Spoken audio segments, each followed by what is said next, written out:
Hello, everyone, and welcome to today's webinar, Work from Home, Connecting Your Team, Protecting Your Data.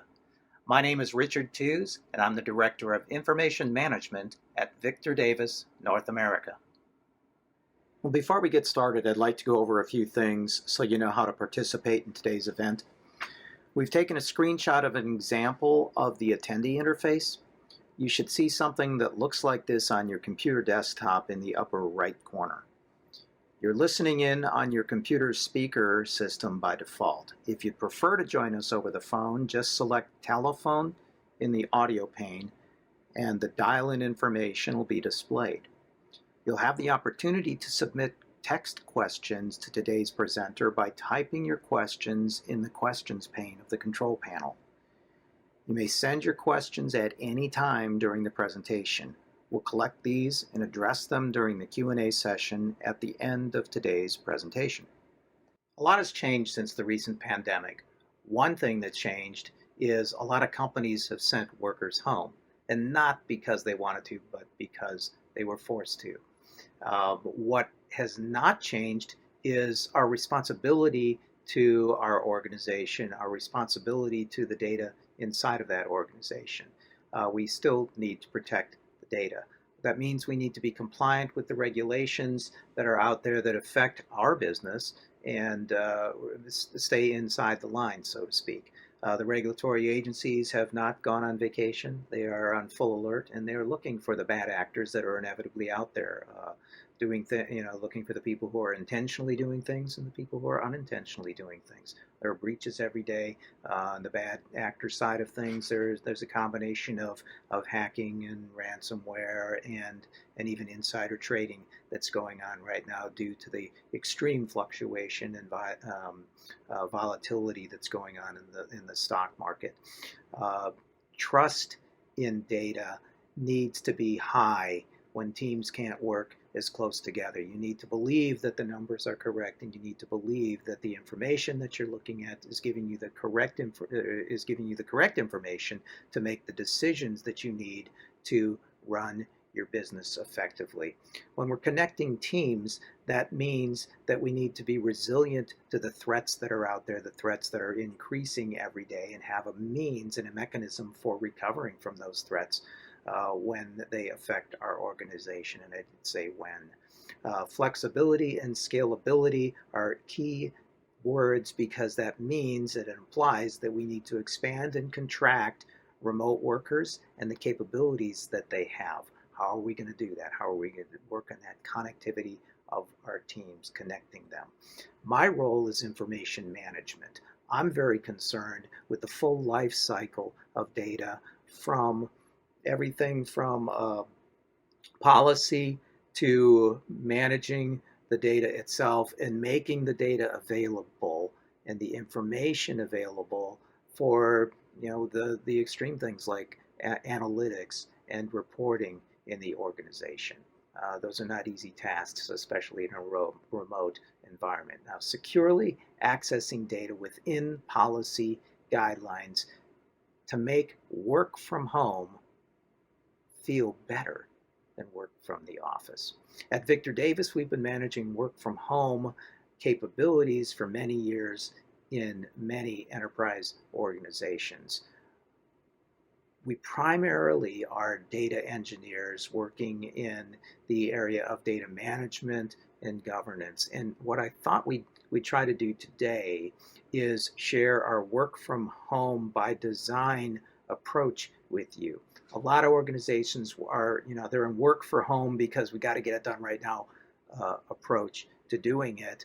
And there may be, maybe, a better approach to doing it that gives them more capabilities, more security, more connectivity, more of everything in this work from home world.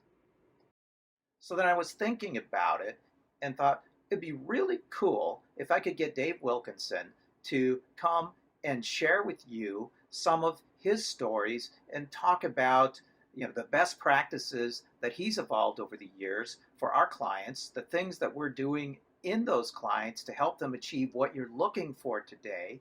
That is improved communication, secure communication, protecting your data, and all that that implies, and maybe even talk a little bit about the tools and technologies that are out there.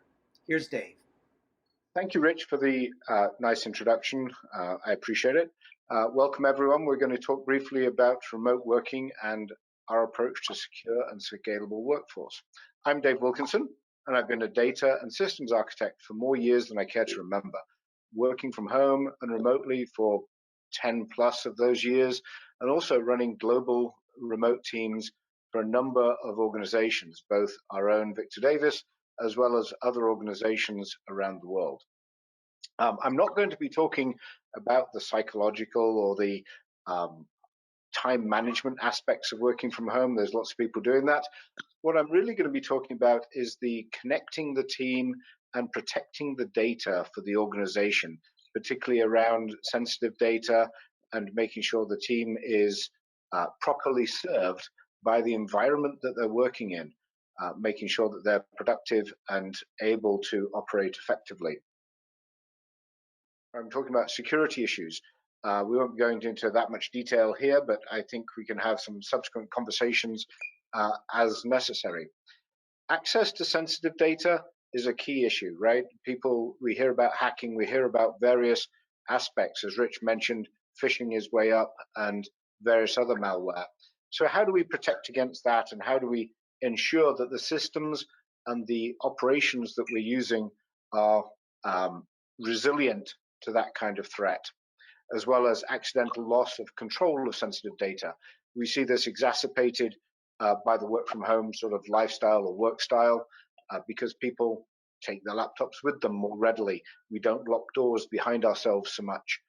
Various things happen, as well as insider theft. This is an ancillary one, not necessarily pertaining to working from home, but definitely an issue. We can also talk a little bit about networking the teams, the fundamental connectivity that provides the necessary means for people to do remote working, and the wide area networking that requires, right? Making sure that you have control from a centralized position and yet allowing people to have the scalability that they require in that environment, with the issues around the final mile, right? Both the network into people's residence as well as the network into their offices where the machinery is that they need to connect to. You're also looking at people who are sharing internet connections. For example, my son runs a number of streaming videos almost all the time, especially now that he's on homeschool as well, and I'm having to share that internet connection, which hasn't been a problem up to this point, but has been more of a problem recently. We've also got the data control issues starting centrally, right? Which is how do you control the data? How do you control the right access to the data? And this starts with a data classification, making sure you know what the data is that you people have access to, making sure you can properly classify it and properly identify the individuals that are accessing it. I go further than just the PCI data privacy that everybody talks about, which is, of course, extremely important. But really, this pertains to any sensitive data related to your organization. It could be sensitive financial information, HR information, or any other information that you uniquely determine as sensitive. And then offering the ways of detecting that data when it is somewhere that it shouldn't be, and giving the opportunity to eliminate it or manage it when it does show up. As I said, all of these are exacerbated by the work from home and the remote kind of work style, partly because people are in a different mindset when they're sitting at home. And it takes a while to get used to that. And while people are transitioning to that, it certainly does impact quite significantly. I'd also like to mention that, do we really see this as a temporary situation, or is it a more permanent situation? I've got this feeling that lifestyle and work style is going to change based off of the current pandemic and the current environment that we find ourselves. And so we're going to see the requirement to be able to work from home becoming more of a permanent situation. And therefore, it's not a temporary work style so much as the ability to spike in terms of scalability, where for a period more people might be working from home on an infrastructure and an environment that is architected and designed so that people can work from home, right? So that's a strong point that I want to make is we built our environment to a view that because we run a permanently remote team where we actually have people all over the world on a completely virtual environment, um, we built it with that in mind. And then with the current spike in load, we really didn't hiccup. We just scaled automatically up to accommodate the loads that we experienced, both with ourselves and with our clients in the systems that we manage on their behalf. What we want to talk about is the audience usage patterns. If you understand your audience usage patterns, you can describe and design the systems to satisfy those structures. The productivity apps of Microsoft Office or other Office productivity apps, email, etc., PowerPoint, and others, have a different usage pattern to the business applications, particularly CRM, customer relationship management, or ERP systems, where they are online systems, largely web browsers, that you're accessing in a client-server environment. The impacts of offline working, the impacts of that final mile can be exacerbated or exaggerated by the different audience. So how do you manage that audience? How do you understand what the pattern is for a particular audience? You've also got other applications for subject matter experts, particular things like AutoCAD and other engineering or particular productivity apps for a particular subject matter expert. And understanding those patterns and understanding those audiences and the behaviors of those audiences is incredibly important. Often we find that people transfer data inappropriately, and this can be done either by design or by accident. If you've set up an environment where you're expecting everybody to keep their information on a shared central file system because you can protect and manage that data in that location, but then they go home and the internet speed or the speed of that connection just isn't sufficient to operate in that way. So what does the user do? The user then downloads that data onto his own local file system, operates it there, and then forgets about it. So while it's not necessarily inappropriate movement of data, the result is an inappropriate system with data in a foreign location. So how do we manage that appropriately, and how do we scale, allow the connection to scale, provide the right performance, and provide the right security in that kind of realm?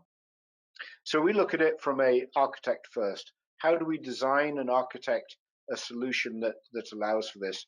We lean heavily on the architectures coming from the resurgence of cloud in recent years, and look at it from a cloud first viewpoint. The more we can place a reliable and structured environment and infrastructure up in the cloud, the better, right? Because we can then channel it and manage it. A lot of the cloud vendors give some excellent tools and excellent approaches for managing, understanding, segmenting, and controlling the environments that they offer. And then we secure it first. So we always work on a basis of minimal access and minimal rights onto any kind of environment, and allow that to be layered in with everything else. So whether you're using remote desktops, laptops, virtual environments, etc., how do you layer those in? Layer them into the right network infrastructure where you can use virtual networking or software controlled networking and build a security layers and scalability layers into the very environment, whilst preserving the connectivity to your on-premise systems or your primary systems, and channeling that so that you're isolating the different natures of that connection. If you are truly distributed, then you might also think about geographically separating and geographically distributing some of this environment. So the people on the West Coast of the United States are connecting to a West Coast environment, and the people on the East Coast connecting to an East Coast environment. Meanwhile, your primary offices in Europe are connecting to a European environment, and that can be channeled and managed and secured independently, giving you full organization control of that structure. Now, within that, you can't ignore the fact that your data is a key. right? And in the movement to the cloud of a number of systems, we find data management, data classification, what I term the data center of gravity starting to move. And as you move data into the cloud, it's imperative that we classify it and understand it properly. This is a best practice wherever your data lies, but really understanding what data contains sensitive, and going back to my previous point, all manners of sensitive data, what data is sensitive, where that data lies, and how people access it. So drilling into security a little further, detecting sensitive data. We like to do this everywhere, right? On servers, on desktops, laptops, on every device, right? And Spirion offers some excellent technology for doing this, to detect that sensitive data, and then determining what the policy is around that. Should you be accessing it? Should it be lying where it is? If you detect it, you can take action to eliminate it or encrypt it or do what is appropriate to make sure that it is treated with the right respect. We expect and we recommend multi-factor authentication, so you're not just reliant on username and password, because part of security is knowing who you're accessing, who is accessing that data, who is accessing that system.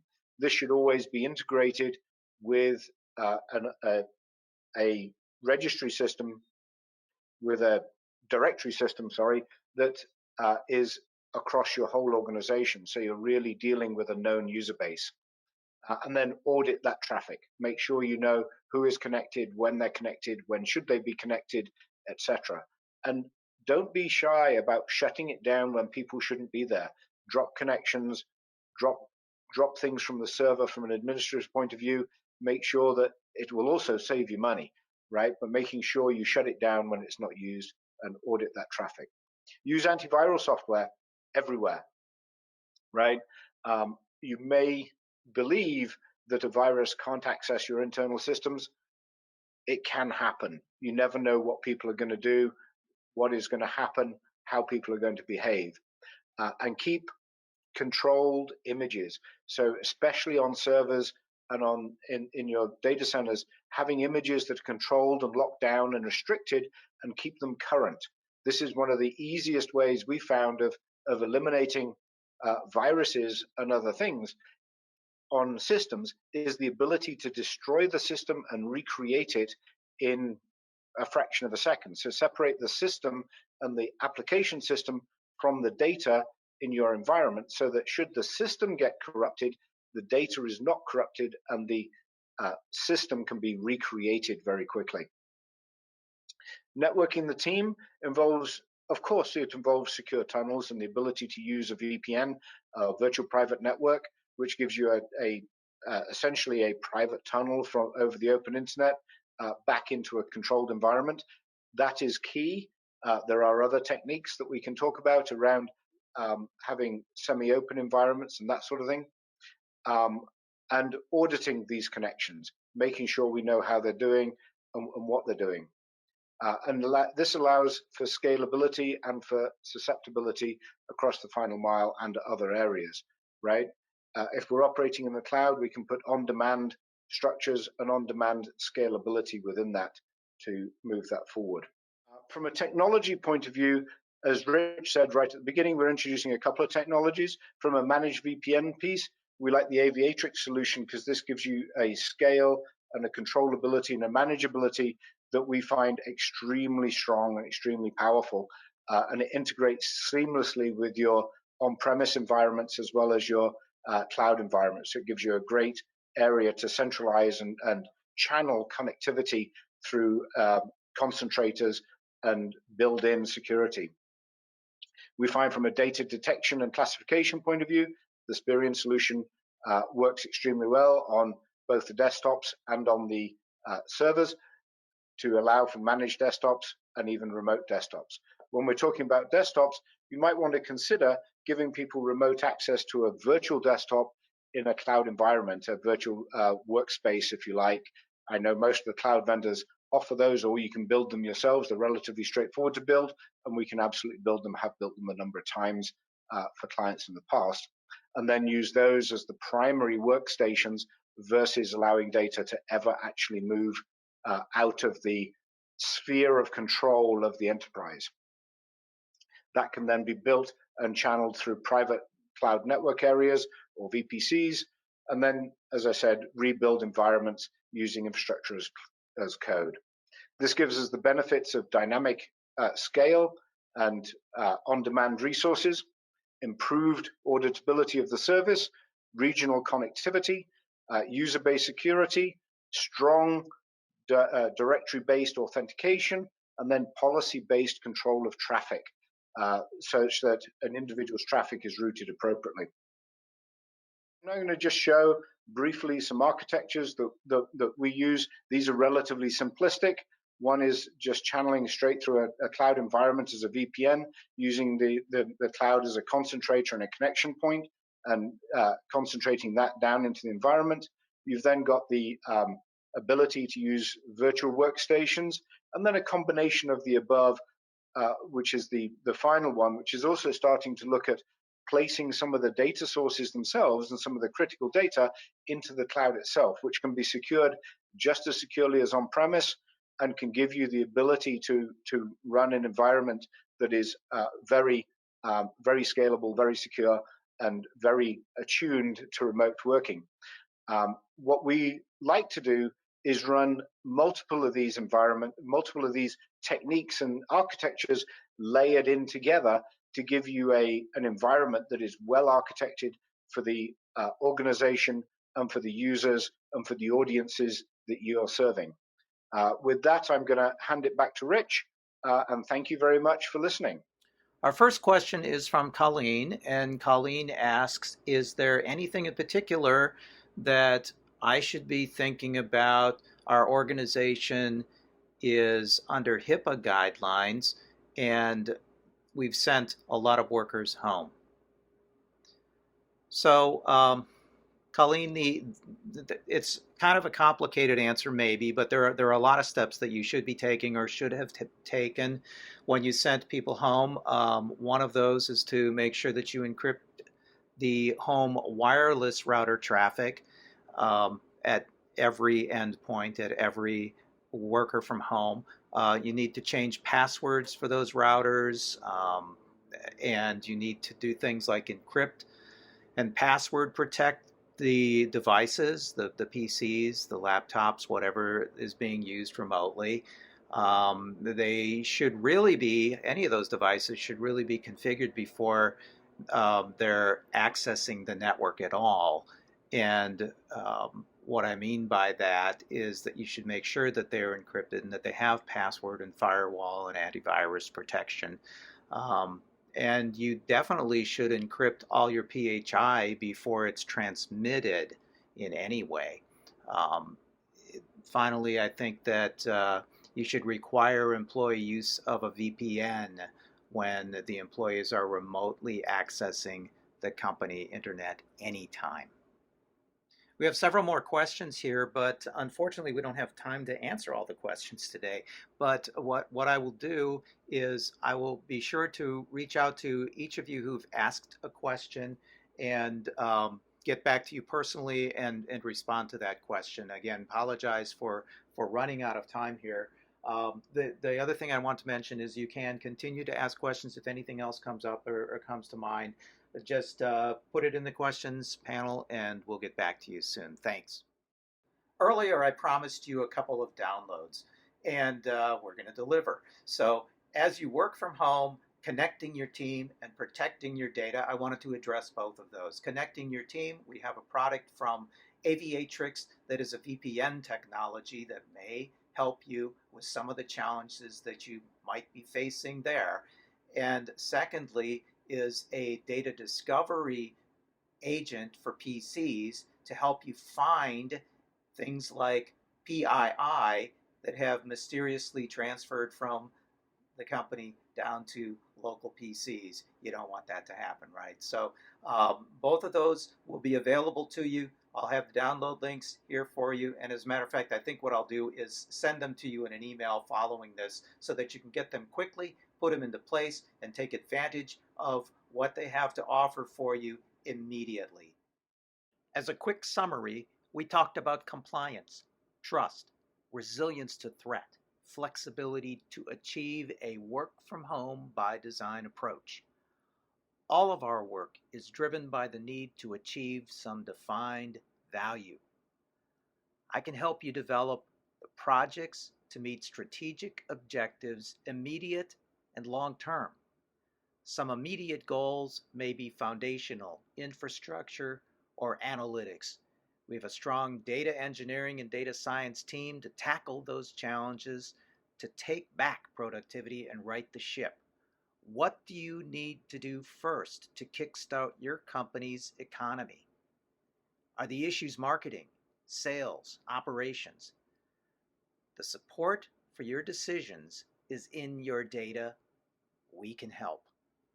Thank you, Dave Wilkinson, and thank you everyone for attending today's webinar, Work from Home, Connecting Your Team, Protecting Your Data. If you have any other questions, please contact me. Again, my name is Richard Tews, and my telephone number is 602-456-1119. Again, 602-456-1119.